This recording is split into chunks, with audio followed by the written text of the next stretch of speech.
Bonjour à tous, je m'appelle Clara et bienvenue sur cette chaîne. On parle du CRM HubSpot, de Growth Marketing et de Web Design. Et justement, aujourd'hui, nous allons voir comment créer une enquête de satisfaction personnalisée sur HubSpot. Je vais séparer cette vidéo en plusieurs sous-parties. Si vous souhaitez passer directement à l'une d'entre elles, n'hésitez pas à le faire.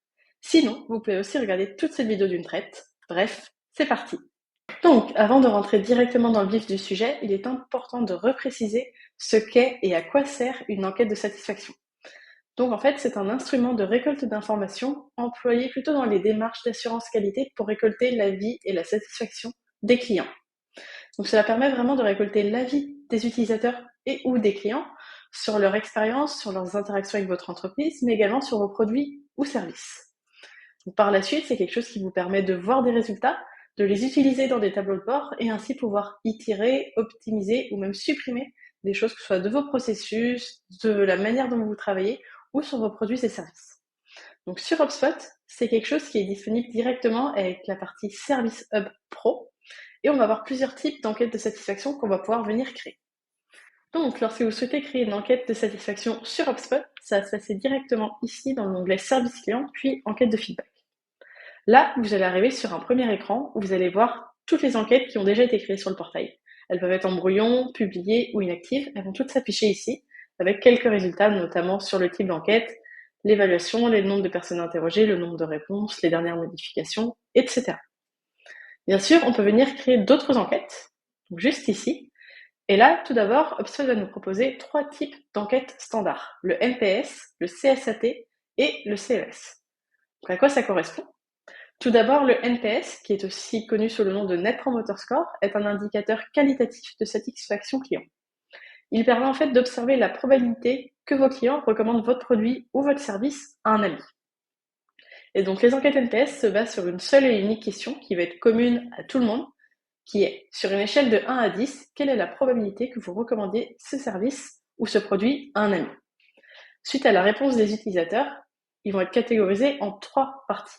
On va avoir les détracteurs, pour ceux qui ont donné un score très bas, les passifs, pour ceux qui sont un petit peu au milieu, et les promoteurs, pour ceux qui ont donné un score de 9 ou de 10. Donc ça, c'est pour la première enquête, qui correspond à celle-ci. Ensuite, on a le CSAT, qui correspond au score de satisfaction client, et celui-ci permet d'évaluer la satisfaction, pareil, en une seule et même question, qui est « Dans quelle mesure avez-vous été satisfait de votre expérience ?» Là, au lieu de donner une note, les utilisateurs vont pouvoir sélectionner un emoji. Donc, comme vous pouvez le voir juste ici, on va avoir 3 types d'emojis qui vont catégoriser si la personne était contente, si elle est assez neutre, ça lui a plu mais sans plus, et ceux qui sont vraiment satisfaits de leur expérience.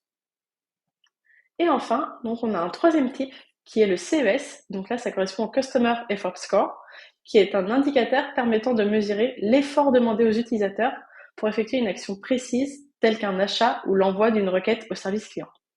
L'utilisateur peut ainsi évaluer son expérience sur une échelle de 1 à 10. Et donc, pour aller plus loin, HubSpot nous propose un autre type d'enquête qui est les enquêtes de satisfaction personnalisées, où là, vous pouvez vraiment aller plus loin dans l'analyse de la satisfaction et de la fidélité, où vous pouvez donc créer des enquêtes 100% personnalisées de A à Z. Là, vous allez pouvoir poser toutes les questions possibles et imaginables pour obtenir le feedback des utilisateurs et donc pouvoir améliorer vos processus. Donc là, ça va être cette option juste ici. Et donc, lorsque vous le sélectionnez, vous pouvez directement cliquer sur Suivant. Et la première étape va être de choisir si vous souhaitez envoyer celle-ci par email directement, un petit peu sous format directement au sein d'un email, l'utilisateur pourra répondre, ou via un lien partageable, où en fait, là, ce sera directement un questionnaire, une enquête présente sur une page que vous allez pouvoir envoyer soit par email, soit par message, etc. à des personnes. Vous pourrez même la mettre à disposition via le chatbot. Donc, prenons l'exemple de l'email. Là, on va pouvoir créer, on va arriver dans l'interface vraiment de personnalisation. Alors, si vous êtes en train d'apprendre des choses ou d'apprécier cette vidéo, n'hésitez pas à nous laisser un petit like. Ça nous aide beaucoup et ça aide également à faire découvrir cette vidéo à d'autres personnes qui souhaitent monter en compétences sur HubSpot. Surtout, si vous êtes débutant et que vous souhaitez aller plus loin dans l'usage d'HubSpot, il y a notre média et ses contenus disponibles directement dans la description. On y retourne.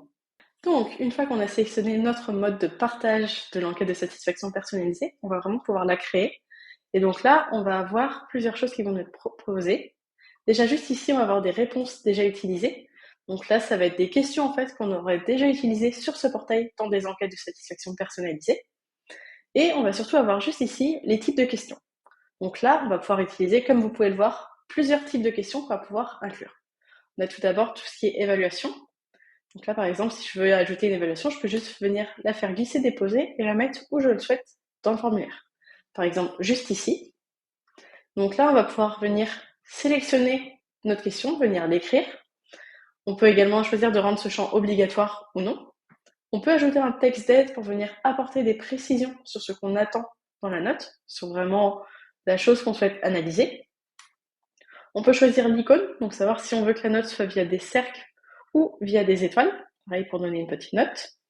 On peut également venir créer une propriété de feedback pour que la note qui est attribuée par chaque personne ici rentre dans une propriété, donc associée directement au contact sur le CRM. Ça permet vraiment de centraliser les données et aligner les équipes marketing, commerciales et service client, parce que tout l'historique sera présent directement ici. Donc elles pourront voir qu'il y a eu telle note d'attribuer pour tel service ou tel produit, et donc ce sera plus facile d'adapter le discours à tout ça. Donc on a ce type de questions, on a également donc le sentiment, où là pareil, on pourra venir sélectionner et écrire la question, le texte d'aide, etc.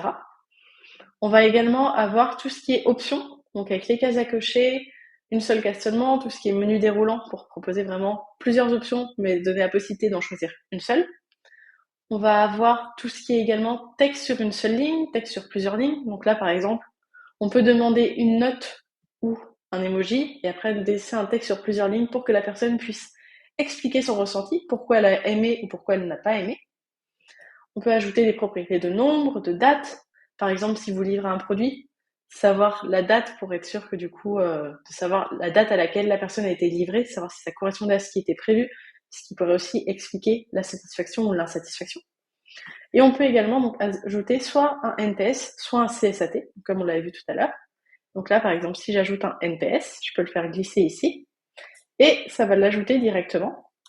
Donc là, la question sera rendue par défaut. Il faudra juste que je modifie dans les réglages la langue, parce que là, elle doit être en anglais, c'est pour ça qu'il s'affiche comme ceci. Ensuite, ça va venir s'enregistrer dans une propriété, et là, on va pouvoir venir modifier la question de suivi. En fait, que ce soit le NPS ou le CSAT, en fonction de la note qui a été attribuée, ou donc de l'emoji qui a été attribué, on va pouvoir afficher une question différente. Par exemple, pour les détracteurs qui ont mis une note entre 0 et 6 ici, on va pouvoir poser une certaine question. Une différente pour les passifs, où c'est entre 7 et 8 sur 10.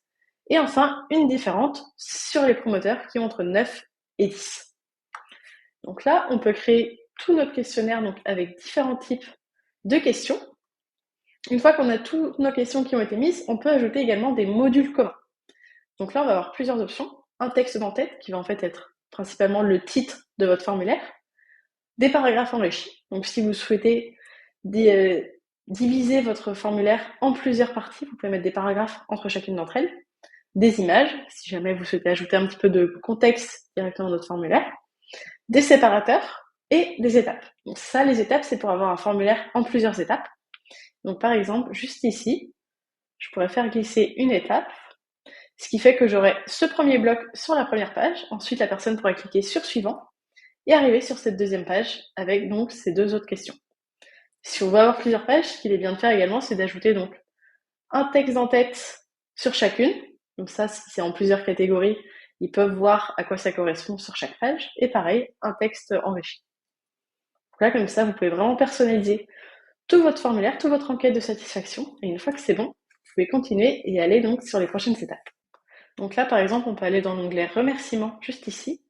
Et là, on va pouvoir personnaliser donc un message de remerciement directement. Donc on peut choisir d'afficher une image ou non. Si on en affiche une, on peut venir soit prendre celle-ci qui est celle par défaut, soit venir remplacer et sélectionner parmi les images qui sont disponibles dans la bibliothèque de notre portail HubSpot. On peut bien sûr mettre le texte alternatif et un texte d'en-tête, donc celui-ci, et enfin un petit texte juste en dessous, donc pour dire par exemple merci beaucoup d'avoir soumis ce formulaire, etc. On a ça, et ensuite, comme on est sur un email, on va pouvoir ensuite définir les destinataires. Donc savoir à qui on va adresser ce questionnaire, à qui on va l'envoyer automatiquement. Donc là, on va avoir plusieurs options. Soit on utilise une propriété de date, donc par exemple la date de conversion en client. Donc là, dans cet exemple, c'est tous ceux qui sont passés en client il y a plus de 30 jours, alors on leur envoie automatiquement cette enquête. Et comme ça se fera quasiment quotidiennement, de façon dynamique. Ensuite, on peut avoir tout ce qui est liste statique, où là, on peut avoir donc une liste dans laquelle on a mis à la main des contacts, et donc on va choisir celle-ci pour envoyer notre email. Et autrement, on peut aller plus loin et commencer à partir de 0, où là, on va vraiment sélectionner tous les critères qui nous intéressent, un petit peu comme dans une liste dynamique, pour dire, OK, tous ceux qui correspondent à ça, on va leur envoyer cet email de manière automatique. Donc là, on peut utiliser des propriétés de contact, d'entreprise, de transactions, de tickets, des adresses email, etc. On peut vraiment faire tout ce qu'on veut. Ensuite, une fois qu'on a défini à qui on l'envoie, on peut définir quand on va l'envoyer. Donc soit on l'envoie directement au moment où la personne répond aux critères, donc par exemple pile 30 jours après que la personne soit passée client, ou alors on peut ajouter un délai, dire ok, cette personne est passée client il y a 30 jours, on le sait qu'aujourd'hui ça fait 30 jours, et on peut encore attendre 30 minutes, 1 heure, 1 jour avant d'envoyer l'enquête. Comme ça nous permet un petit peu d'espacer et pas trop faire toutes les choses d'un coup. Et enfin, on peut venir créer des automatisations. Donc déjà, on va pouvoir venir sélectionner qui va être informé, qui va recevoir un email dès qu'on va avoir une soumission sur cette enquête de satisfaction. Et ensuite, on peut envoyer un email de rappel d'enquête. Donc, une fois qu'on a envoyé le premier email, si au bout de 2 jours, 3 jours, on voit que la personne n'a toujours pas répondu, on peut lui en renvoyer cet email pour être sûr qu'il la soumette. Donc ça, c'est pour le premier exemple avec des enquêtes envoyées par email. C'est très similaire sur les enquêtes partagées via un lien. On va juste regarder ça rapidement. Donc là, on choisit la méthode via un lien partageable. Donc vous avez également la même interface juste ici pour venir personnaliser votre enquête. Seule chose qui vont être différentes, ça va être au niveau des options, où là, on va pouvoir venir sélectionner la langue de l'enquête, le nom de l'entreprise. On peut également venir personnaliser un petit peu les couleurs du thème, donc ce qui viendra modifier cette partie et cette partie. Ensuite, on aura les remerciements, ce sera exactement la même chose que tout à l'heure. Et au niveau des automatisations, on pourra juste bien sûr sélectionner à qui on enverra les notifications lorsqu'il y a eu une soumission.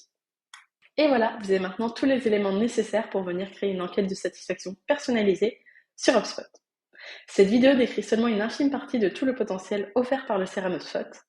N'hésitez pas à vous abonner pour être les premiers informés sur les nouvelles fonctionnalités et surtout la manière de bien les utiliser. Et si ça vous intéresse d'explorer plus en profondeur HubSpot, n'hésitez pas à nous poser vos questions en commentaire.